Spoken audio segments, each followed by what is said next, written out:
Hi everyone and welcome back to my channel. Today we are going to do something fairly different. You are not going to be seeing my face in this video. Basically this video is to address a few comments I've gotten throughout the years where people have asked me how I use the books that I read in Japanese and how I study kanji from these books. People typically ask me, do I write every word down? What do I focus on? They really want to know, how can I use my Japanese reading, which is supposed to be pleasurable and for fun, and how can I use that to actually study Japanese? So that's what we're going to be doing today. I'm going to be writing out a few key points of what I look for when I'm reading, what I focus on, and so there's going to be a lot of writing. And forgive me, this is the first time I do this kind of video, so this is going to be fairly experimental. I also don't have a tripod, so if you can see what's going on here, these are a bunch of books stacked up that are just like pinching my phone in place. So it's a little bit of a do it DIY situation, but we're just gonna see if this works. So there's basically something to say when it comes to reading in Japanese. There's basically, for me, I think there are three general ways of reading in Japanese that you can do. One of them is called tadoku, which is just read as much as you can, and basically read without looking anything up. Just read to get used to the rhythm, to get to the pace, to really build up your stamina and endurance when reading it with Japanese. Then there's the other side of the system where you could basically look everything up. You could look up every single word, every single kanji. You can look up every single grammar point that you're not familiar with. And that's going to be your very, very heavy, steady kind of session. And then you have something in the middle where you're kind of blending in both strategies where you want to build up your endurance, but you also want to get some good studying out of it. And that's where I'm basically going to be explaining what I do, because for me, that's what I'm looking for. Now, of course, all of this is going to depend on your level. It's going to depend on what you're focusing on. Sometimes you want to do pure enjoyment. Sometimes you want to do pure study. And sometimes you want to do a mix. Every strategy is good. Every strategy is important. There really is no right or wrong when it comes to studying. Some methods might not be as good for you personally, but if something does work for you, even if it doesn't work for someone else, then that method works for you and you should stick with it. So I'm going to sort of explain a few general ideas of how I approach particularly kanji reading, not so much grammar, especially in a book like this where the grammar is very much my level, in the sense that like there's nothing grammatically that trips me up in this kind of level of reading. So here I don't really need to focus on reading. These kind of books that I'm reading that are like slightly below my level in terms of grammar, I read them to get more stamina practice, endurance practice, and to sort of make my kanji reading more stable. Make sure that these words that I really should know are stuck in my head, and then that anything that's new that comes up, I get to kind of have fun with. So let's get into this, because this might be a long video as I will be writing a lot. So there's let's start with just the first category, and I do write quite small. I have small handwriting, so kind of bear with me. So the first category is what I called words to keep apart. Okay, so let's see, experimental video. Can you read this? Hopefully you can. I have very small handwriting. So words to keep apart. So typically when you reach a certain level, you start getting a feel for like what words you struggle with, what kanji you struggle with. And it's very important to sort of keep those in mind. So example, for me, I have struggled and still sometimes struggle when I have, when I get tired. Words that I just have struggled to keep apart. So the first one here is unagasu. Okay, so I write the kanji word and then I write the furigana, or I write the word in its hiragana form, and then if I need it, if it's a word that I'm still a little unfamiliar or hesitant on the meaning, I'll write the English. So unagasu, to urge. And basically, I struggle to very, very often, I can confuse it with tamotsu, okay?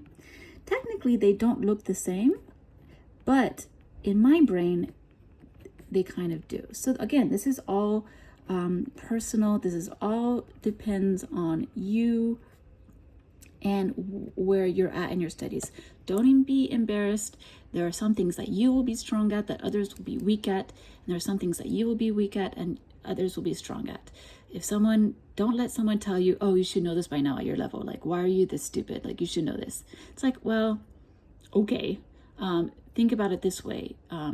For me, I'm a chemist. I can do high level chemistry in Japanese. But if I'm talking to a native Japanese, 5-year-old, they're going to pull out every single word for every single bug on the planet. And I will not be able to talk to them about that. So it's all about your strengths.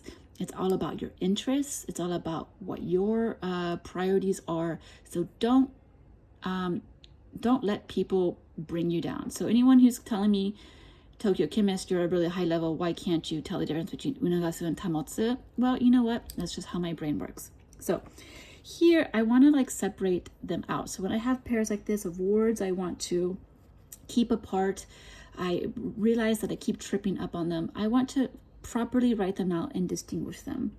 Another group of words that sometimes I struggle with, very basic, again, very basic. Technically, I should be embarrassed if I let myself get influenced by what people want to say about me. So, okasu, to invade, versus hisomu. And this is really hard to write. I'm in an unnatural position to write right now, so forgive me. My handwriting gets a little screwy right now. So to be conceited. And then hisomu has another verb form, which I also very often forget. And this is kuguru. So to pass under or to dive. Here, the English isn't really useful for me. I'm because it's not the English that I struggle with for some reason. It's just sort of like telling these which word to use at which point. Because they kind of all have this idea of like going into something, to dive into, to go underneath something. And for some reason in my mind, again, it's all personal, in my mind, this causes struggles. So here you have shinyu, and I'm gonna have to go a little faster for this video to work. Raid, invade, and then senyu. So the thing is, like, these words, shinyu and senyu, I can read no problem. But for some reason, when they're in their verb form,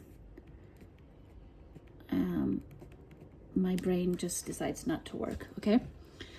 So words to keep apart, just words that you keep finding yourself tripping up on. Basically, you need to separate them out and put them next to each other so you can be like, okay, here's the actual difference. Let your brain see that there is a difference, that it can tell these words apart. So that's your first category for words to keep apart. Just things, certain patterns, you keep yourself tripping up every time you read. So for example, every time I see tamotsu, if I'm starting to think unagasu or the opposite, by keeping them apart like this and putting them next to each other, it's showing me, okay, these are very different. They have different meanings, or maybe they have different readings. And this is telling my brain, okay, put these things, separate these, please. Another category would be basically stuff that has like maybe same pronunciation with different kanji, or maybe with different meanings. So here is a word that I recently learned in this or another book, and that is shinobu. Now, this is important to me to mark because this shinobu means to recollect. But anyone who reads in Japanese, just reading one manga, you should be used to this word, shinobu, right? Which is, you know, whenever you read any sort of manga about like a ninja going into a, you know, sneaking into something, that's shinobu, to sneak in. So this is me telling myself, oh look, there's another verb that is pronounced the same way, shinobu, and it has a different kanji and it has a different meaning, and that's something I want to keep track of. Another thing that I found myself is the verb mokeru. So mokeru, the spiral binding is kind of in the way, but mokeru. So this is to establish, and I want to separate this out from this version of mokeru, which is to profit.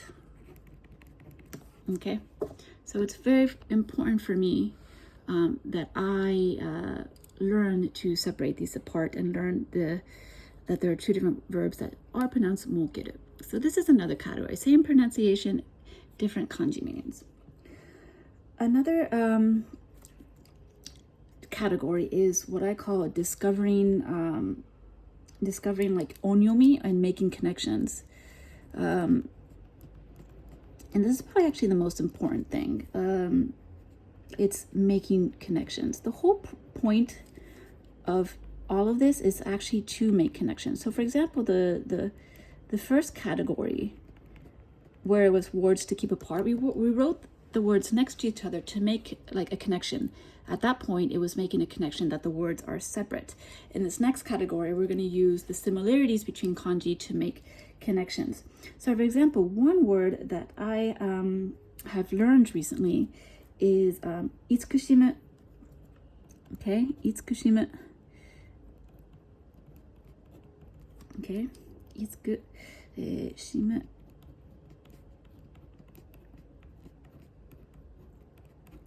Which means to be affectionate to something, to be affectionate towards.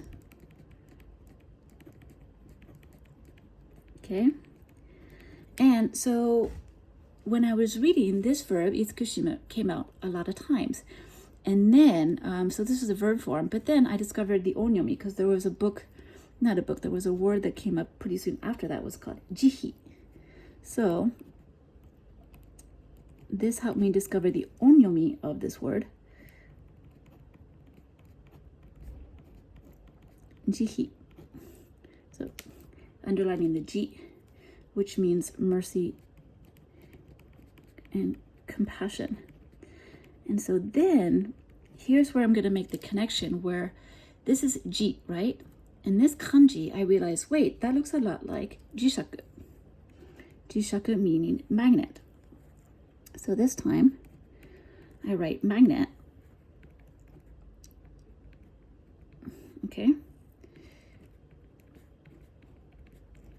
Now for me, it's not important to write the word magnet. I'll write it for you guys, but for me, it's not important just because I already know the word. But so you write as much information as you need or don't need. But basically, I realized this form, this radical, or this part, has a G reading to it. So because I know how to read jishaku already. So next time I come up with a word with this kanji over here, the word from itsukushimu, I'm going to know that it's going to use that reading G. So that's my making my connection, and that's my discovering my onyomi. And this is the most part. It's making connections. It's like, here's a word I already know. How can I tie it into this new word? And how can I make the connection to where it makes it easier for me to memorize it later on? Okay. Next is verb forms of common nouns. And this is going to, again, making connections. Verb form of common nouns. So this is something I struggle with, where I know a word in the kanji really well, but as soon as I have to go create the verb out of it, it just loses all meanings. So here's one where it's like, I've seen this kanji so many times, but why don't I know how to read this verb? And I do know my suit and my cheese look alike. I had an ex-boyfriend once tell me that, and I know that. But the thing is, like, as long as I can read it for my personal notes, that's all that really matters. This is moyo, moyosu. Okay? And this, a common noun that we see all the time is kaisai. Right? So I already know this word. So I'm trying to make a connection where I use a common noun that I'm familiar with, that I've used and known for a long time, and I try to remember the verb form attached to this particular kanji, right? Another example is the verb todomeru.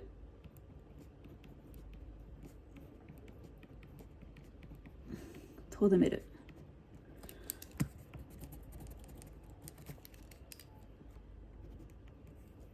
Which, if you study Japanese, you should know the word ryugaku, right? So it's just taking very common words that I already know and sort of trying to figure out the verb form from. Okay, then an important thing I also want to focus on when I study is kanji strokes, where sometimes, I mean, at this point, at this level, your stroke order should be very good. But every once in a while, you do come across a word, a new kanji that you're kind of unfamiliar with, and you should confirm the stroke order for that. So for me, an example, I have 2 words recently where I had to confirm the stroke order. The first word was from kenshiku. Let's see. Where the shiku was the word that I had to practice words. So kenshiku means strict. And basically, what I do is I kind of go until the part that I'm not familiar with. So I write that. Then I'm like, okay, so then it's this pattern. And so I don't do every stroke order individually, but just the part until I realize, okay. And then after that, you can finish it off and that's fine. So stroke order is important. Here's another one. This is going to be really ugly because this is kind of hard to write. The word is kensei. Let's see if I can make it pretty. Nope, not really. Okay, restriction. So this part, knowing the stroke order, is just so weird. So just, yeah, write the stroke order. That's difficult. So that was it. This was the part that was difficult, that I've never seen before. So that was the part that I needed to write down. Okay, so stroke order. Then we start getting into sort of the fun stuff. This is my favorite category. I call it for shits and giggles. So for shits and giggles. And these are words that, like, realistically, you don't need to learn how to write these. There's no reason that you need to write them. But I think part of the reason we learn Japanese, especially for those of us who come from a Romance language or Romanized alphabet, for us, kanji is what makes Japanese fun. It's what makes it interesting. It's very logical. Actually, the less kanji there is, the harder something is to read. So it's actually better to have more kanji. And so sometimes there's just going to be kanji. There's no reason you need to learn it. But just for shits and giggles, why not learn how to write it, right?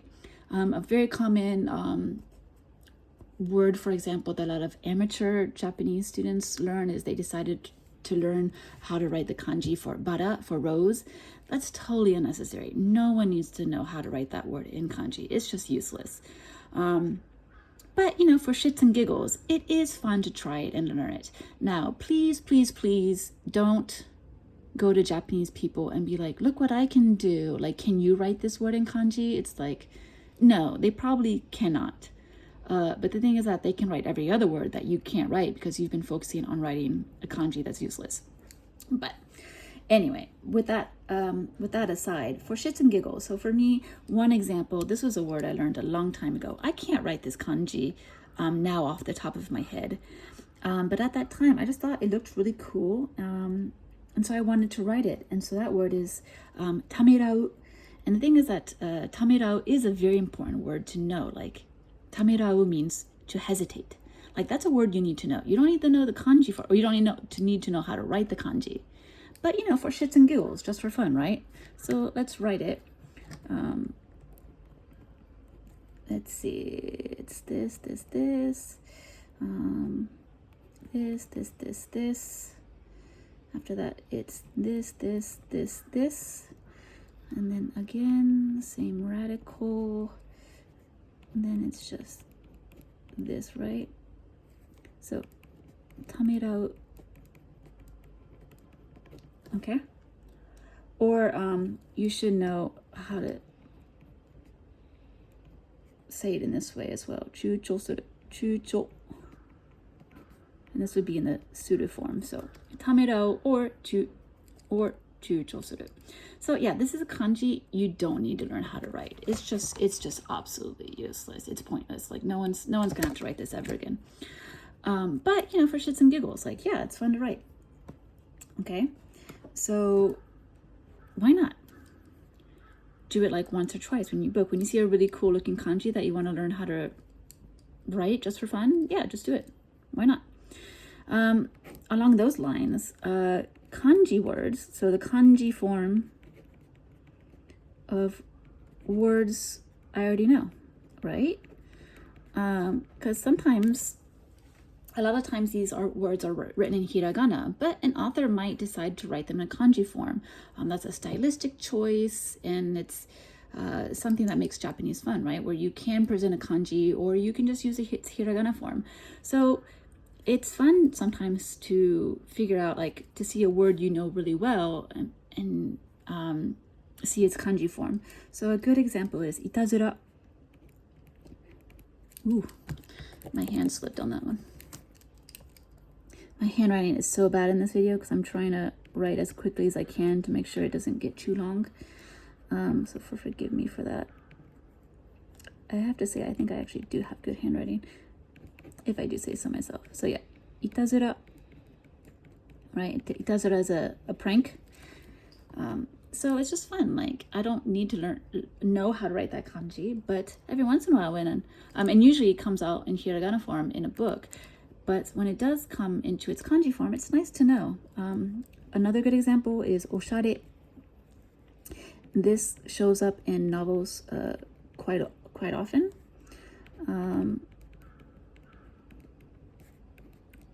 Where, like, in real life on the internet you would just see the hiragana, but in novels it's showing up in kanji. Is actually quite common. So it's good to know these words. Another one is a category for things I write when I'm reading is what I call brain farts. Right? So brain farts, where your brain just stops functioning. You know something really, really well, but for some reason something's not working. And it could be the easiest word you already know, you've read 80 million times, and for some reason you're just spacing out. I think it's good to write those because maybe you need to re-trigger your brain. You need to sort of reset it. So here's a brain fart I had recently. And brain farts will depend on you. But this is one, moe, that I had recently. So budding, like, from like plants. Another one, this one I brain fart a lot. Togaru, like I know what this word means, but for some reason, the reading has a tendency to escape me. So this is to taper to a point. If you're not familiar with this word, togaru, to taper to a point. And then I think it's also important to take into consider brain farts, where if you realize, or at least I realize, that if I'm having a lot of brain farts in a row, that usually means I'm getting tired. And at that point, I just close the book that I'm reading and I say, you know what, I think we're done for tonight. Because the one thing you don't want to do is you don't want to have so many brain farts in a row where you start making mistakes and those mistakes enter your head. So it's one thing if you just forget the reading, but it's really bad if you invent a new reading for a word. So you definitely don't want to do that, and you don't want that reading to go into your head. So if you're having a buildup of brain farts, it usually means you're tired and you should probably stop reading or just take a break. So brain farts is a good category where sometimes it could be a word you've seen 1,000 times and you're like, you know what? This for some reason it's not sticking, and you just need to write it. And don't be embarrassed. There's nothing to be about embarrassed. We're all learning. Like, no one's expecting you to be a native speaker. Like, it's fine. You're allowed to write this kind of stuff. And then second to last category is basically stuff I don't bother with. And this isn't what I don't write any of this stuff, but it's just to show you that this is a very important category. So stuff I don't bother with, or stuff that does not does that, should be that does, but does nothing to impede comprehension, basically no priority. So this category is actually an absence of studying. It's basically words that I see the word, and I'm just not going to write it down, and I'm not even going to look it up, okay? Because it's stuff that I'm just not going to bother with. There's no point. A very good example for me is colors. Other than the basic colors of blue, white, red, green, just roiji biv, I don't need to know, at this point in my life, in my Japanese studies, I don't need to know the words of like lapis lazuli, or amber, or crimson, red, brick red, orangey, bluish with a tint of yellow. I don't need to know those words. I don't. That's not a priority in my life. Okay? So I don't bother with that. Gemstones, the name of rocks, I really don't care. I don't need to study, but I don't need to learn those words. And then words that just do nothing to impede comprehension. So if there's like for example, the colors.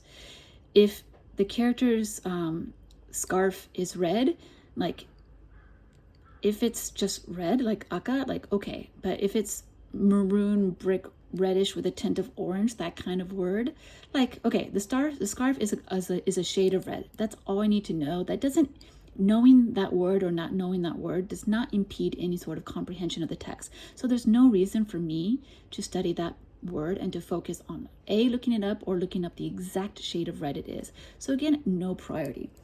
Other examples for me. So this is a word that came up in the book that I'm currently reading, almost finished with. This is a good example. So the word that came up with is bansan. And like, look at this kanji. I've never seen this kanji in my life. Or if I have, I just definitely didn't remember it. So bansan. But like, this is not a joyo kanji. This is not a regular kanji. If you were to see this in real life, it would probably just be written where ban is in its kanji form, and then the second half, san, is written in its hiragana form. That's how you're going to typically going to see it. So all I need to know when I see this word, especially since the passage this came from was basically they were talking about the Easter festivities, and how when you're in church you eat the flesh of Christ via the piece of bread, and you drink the blood of Christ via some wine, and then you have this particular meal. So the context tells me, and this kanji tells me, that they're having a meal. I don't need to know how to pronounce this. I really don't. It doesn't matter. So looking up this word, I did it for this video, but for reading, it's useless. I don't need to know this. It's not a priority. Another not a priority for me is any Buddhist concepts. And this is for me personally. If you're a major in Japanese and Buddhism and the religions of Asia, you do need to know these words, but I don't. So another word that came up in a different book, this is the word nehan. Let's see if I can write it. Okay, like that, key at the bottom. So this word is nehan. And this is one of the 80 million words in Japanese that means nirvana or some sort of nirvana. Like, I don't need to know this. I do not study Buddhist concepts. I really don't care. This is not a common word. It wasn't necessary to know what this word was for the book at hand. So for me, it's a non-priority word. So these words, I'm not gonna look them up. I'm not gonna bother. Like, this is not what you should be focusing on. When there's so many better things that you could be focusing on while reading. Now, if I were reading a book about Buddhism, if I was reading a book that takes place primarily in a temple, then at that point, maybe I want to start writing these words down. But it's all about the situation, what you're reading, what your focus is, what your priority is. Okay? So then the very last category is basically collecting study ideas. Okay? So things you want to focus on. And this kind of goes back to the first category where you're keeping words apart and you want to create categories to help your brain trigger a connection or help your brain say, okay, here's the difference. So collecting study ideas. So for the example, a good example that I was able to come up with is, for example, when the kanji for you comes up in a compound word. And this can have the reading gen versus gon, right? So for example, sengen,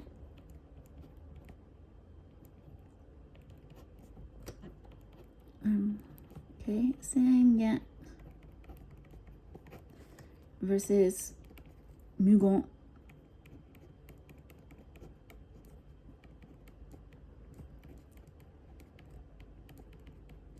Okay, so the good study idea would be like, okay, when is this kanji read as gen and when is this kanji read as gon?